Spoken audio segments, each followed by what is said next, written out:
Bonsoir, Monsieur Mélenchon. Beaucoup de choses vous indignent et vous avez beaucoup de combats. Et je pense que vous partagez beaucoup de combats avec beaucoup de gens dans cette salle, plus que ce que vous pensez. Moi, il y a quelque chose qui m'a choqué ces dernières semaines, c'est vous voir aux côtés de Monsieur Castro. Et ce combat, moi, ça m'indigne un peu de vous voir au chevet de régimes comme cela. Vous êtes très amis avec Monsieur Iglesias, Monsieur Modedero aussi de Podemos, qui sont des grands amis du régime vénézuélien. Encore un régime qui m'indigne beaucoup. En fait, je voulais vous poser cette question. Qu'est-ce qui vous amène à parler avec ces gens? Qu'est-ce qui vous motive? Qu'est-ce que vous trouvez de bien chez eux? Bon. Je vais essayer de trouver les mots qui me permettent d'être bien compris. D'abord, faites attention à la polarisation sur Cuba et Venezuela, deux pays des Caraïbes, mais surtout sur Cuba, à laquelle on présente des exigences qu'on ne va pas présenter à Haïti ou à Saint-Domingue. Or, Cuba doit être comparé dans son niveau de développement, non pas aux Antilles françaises, qui bénéficient de leur relation à la métropole, mais à Haïti et à Saint-Domingue. Cuba est extraordinairement développé, éduqué, à une médecine que tout le monde reconnaît. Mais cette médecine à la disposition de toute l'Amérique latine. Premier élément. Deuxième élément, pendant 30 ans de lutte, et plus de 10 ans de lutte contre les dictatures, mais 30 ans de lutte, de libération, et 10 ans de lutte contre les dictatures, je vous dis la vérité.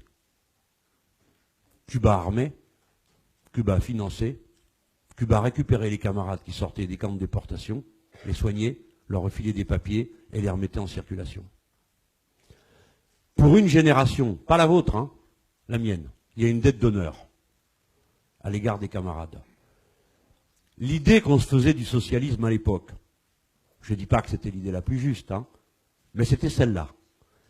Tous les pays d'Amérique latine reconnaissent Cuba. Tous les pays d'Amérique latine votent pour accueillir Cuba dans toutes les conférences d'Amérique latine, y compris les pays de droite. Parce que Cuba incarne la résistance nationale face à l'Empire. Voilà. Après, est-ce que moi, je voudrais du régime cubain en France? Non. C'est pas mon idée. Moi, je ne suis pas d'accord avec l'idée du parti unique. Je pense que c'est une erreur terrible, que c'est un appauvrissement terrible de la capacité de la société à négocier. Mais j'entends quand on me dit, commencez d'abord par lever le siège et l'embargo, commencez d'abord par arrêter d'essayer d'assassiner nos dirigeants, et on discutera du régime politique que nous pratiquons. Fidel a fait l'objet de 600 tentatives d'assassinat. C'est pas une invention, c'est les archives déclassées de la CIA qui permettent de le savoir. Cuba a été victime d'un embargo dont vous n'imaginez pas la violence. Car lorsque Cuba était raccroché à l'URSS, 20% des produits étaient sous embargo et 80% venaient du camp de l'Est. Ce pas des produits fameux, soit dit par parenthèse. Quand l'Est s'est effondré, 100% des produits qui arrivaient à Cuba étaient sous embargo. Sans la France, sans l'Espagne, sans des pays de cette sorte, qui ne sont pas des pays communistes, Cuba n'aurait jamais survécu. Et je vous garantis que c'est au goutte à goutte que les pays européens ont donné à Cuba ce dont elle avait besoin. Et malgré toute cette violence contre eux, malgré l'acharnement quotidien contre eux, j'ai vu un ambassadeur des États-Unis se mettre à quatre pattes devant un frigo pour noter l'adresse de la boîte qui avait mis le frigo à l'endroit où on se trouvait, c'était une inauguration.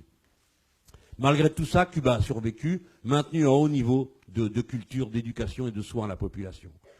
Donc, je comprends la critique qui s'adresse à Cuba. Hein, je ne suis pas fou, je comprends la critique, mais ça me blesse de l'entendre présenter seulement comme une dictature sauvage, comme si on pouvait faire un trait d'égalité entre ça et quoi? L'Arabie Saoudite, dont on ne parle jamais, le Qatar, le Yémen, quel autre de nos glorieux alliés nous pourrions mettre en face de Cuba sans avoir honte? Aucun. Hein, voilà. Je ne vous dis pas aimer Cuba, c'est pas le sujet. Mais quand le chef d'État, Raúl Castro, vient en France, c'est en réponse à une visite de la première visite d'un chef d'État occidental et français à Cuba, François Hollande. Nous avons des obligations qui tiennent à notre patrie. Donc quand on m'invite, j'y vais. J'y suis toujours allé, quel que soit le président de la République, que ce soit Cuba ou un autre pays. J'ai toujours fait mon devoir de Français. On m'a montré en photo avec Bachar el-Assad. Pourquoi? J'étais ministre. J'étais le 21e du tableau.